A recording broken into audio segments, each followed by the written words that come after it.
Hi there, welcome back to the Caffeinated Classroom. If this is your first time here, my name is Marie. I'm a high school English teacher and caffeine addict in San Diego, California. Behind me, you can see my virtual classroom setup. We're gonna do a little day in the life vlog, okay? Let's get started.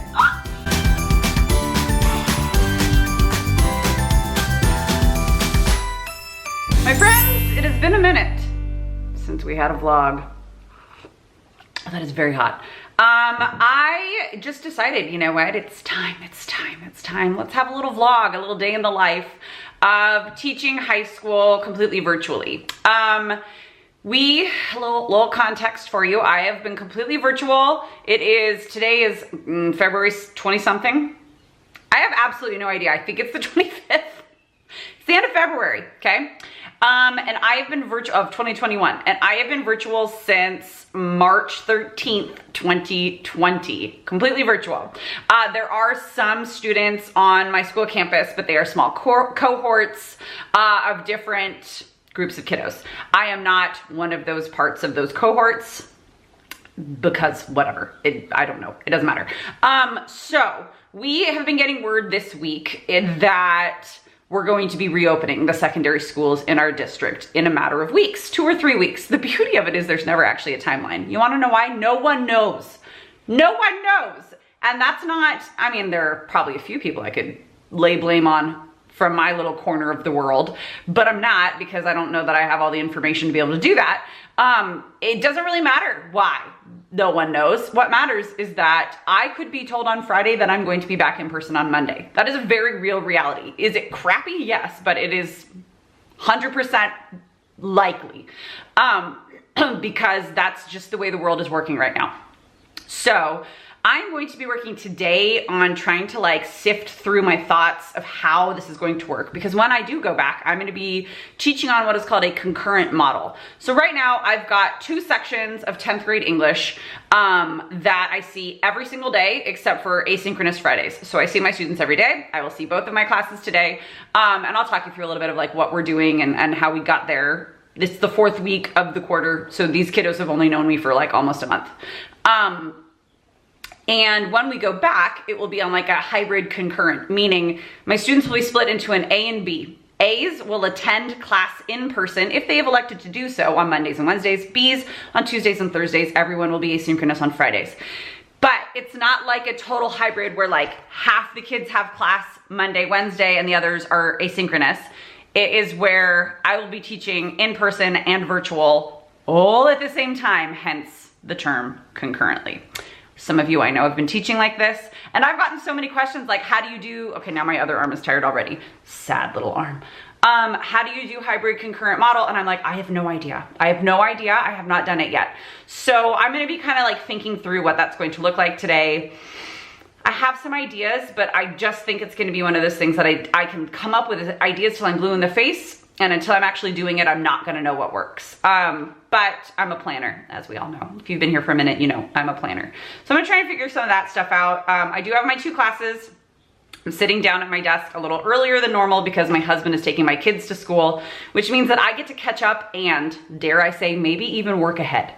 I might be able to work ahead, which is insane. I try to work ahead and I always fail, but I think I might actually be able to do it. If I could schedule all of next week's stuff on Google Classroom today, and then as we're going through the week, just make adjustments as I go, I will be one happy camper. So that's a goal, thinking through and outlining how I'm going to be designing lessons, and not designing lessons, they're all designed, but I have a year-long curriculum that I just tweak as I go, but more how I'm gonna be implementing this for my students who are in person and virtual all at the same time, because there's so much collaboration in my class. Anyways, I'm rambling. I'm gonna do that. And then, exciting fact, you guys are gonna come with me to go and get my first dose of the COVID vaccine today. And we're just gonna cross our fingers that I don't get turned away. Not that I have any inclination that I will get turned away, but I don't know. It's very overwhelming to me to think that I might actually be able to be vaccinated. And then my family members, my parents and my sister might actually be able to get vaccinated in the next few months. It's an overwhelming, I'm scared to be happy. Does that make sense? I'm anxious and scared to be relieved because I don't want the other shoe to drop, which is problematic for somebody with generalized anxiety disorder. It's problematic for any person, but it's also problematic for somebody who is, you know, tends in the anxious way anyways. So maybe I should take off my glasses. Too much glare? I'll just look at you like this. Friends, it's gonna be a busy day. More coffee.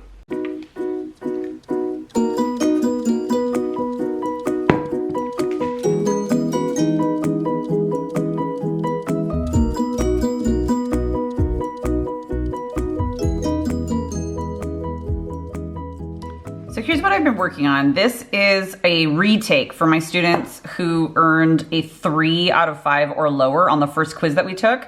I'm about to put the prompt from their first quiz right here. And what I want them to do, if they earned a 3 or a lower, they're going to be redoing it because I need them to learn, right? Like, that's what we do. So they're going to copy and paste the response that they submitted the first time. What score did they receive and why did they get the score? Because we're gonna go and comb through the rubric again today. And in fact, you know, I'll probably put the rubric at the top too. And then write a new response here and they will earn the new points. Like I'm not gonna take any points off. I want them to get a 4 or a 5 out of 5. That's the point. Yeah, so that's part of what we'll be doing today after they do a reflection in the first place on what they earned, how they earned it, and what they're gonna keep doing in the future to keep earning whatever it is, / what they're gonna do differently. Then those who earned 3 or lower are gonna do this. And then they just have like a lot of reading to do today. So this is like a check-in, housekeeping, make sure you're gonna succeed in the future kind of a day. Oh, hello again, friends. I am just sitting here. I finished my first class of the day, probably like 30, 40 minutes ago. Not everybody stayed the whole time because they were retaking, those who needed to retake a quiz were retaking a quiz. Well, 3 of the 15 or so who needed to retake a quiz retook the quiz. And the other ones literally just ghosted. It was so weird. A couple of them ended up taking the quiz, just not on the Zoom call. So I think they might have just gotten confused. And some of them just didn't do it. So that goes to show you that if students don't engage back with their work, there's not a whole lot that I can do to help them get the grades that they desire until they step up and engage.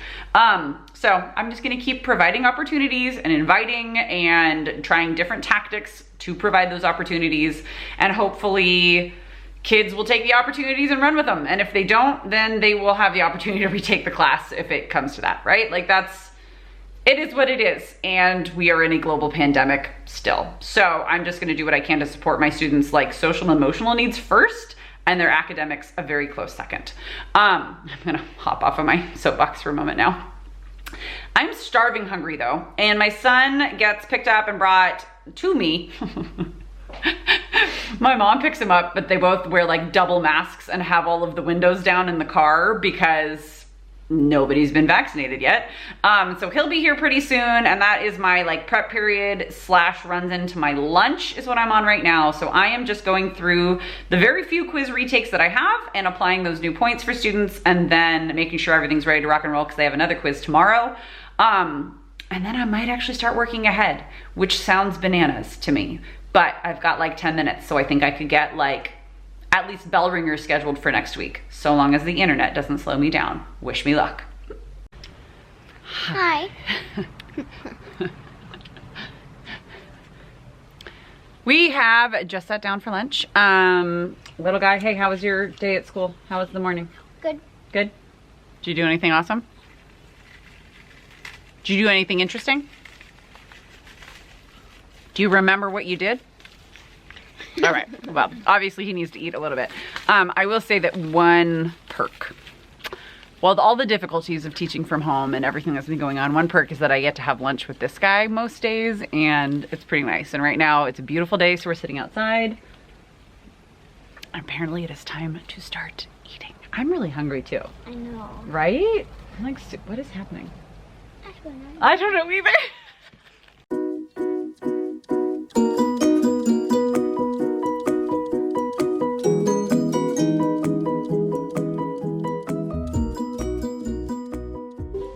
You guys who have turned it in, have a wonderful Friday and a fantastic weekend. What, honey? That's good to know. We're all gonna know the intimate details of my daughter's bathroom habits because she's just announcing it. I'm gonna go ahead and mute myself. Well, my friends, guess who just got her first dose of the COVID vaccine? it's me. I know, you were guessing. I have a lot of mixed feelings that I didn't really, I mean, I've had kind of weird, I've been weird all day long. Probably shows earlier in this video. I've been weird today, and I didn't realize it's, I have mixed feelings. I'm obviously, I'm very overwhelmed. I'm very overwhelmed. I now, like, my husband was able to get vaccinated. He's also a teacher. Earlier today, I just got my first one and I made my appointment for my second one, and I might start crying while I'm talking right now. And so it's like, there's this like momentary sense of relief in that aspect, but then there's also the fact that like there's nothing for kids yet. My parents, my sister, like I keep going through my family and then my friends and their kids, and it's yeah, so I'm going to put this all into perspective for myself, you know, hopefully in the next week. I think it's gonna take a minute because it's been quite a year. It's gonna be a lot to unpack. But I am glad that I was able to get it done and that I have an appointment for the second dose, and these things will be going. I at least have the first one before I go back into the classroom, which is probably gonna happen in like 2 or 3 weeks. So I'm overwhelmed. And I just got it at Costco. Apparently, public service announcement, you have to have a Costco membership in order to buy food from the food court now. So I did not get my victory churro, which is kind of sad. I wanted a churro real bad. So that is also adding to these mixed, no, I'm just kidding, my conflicted emotions.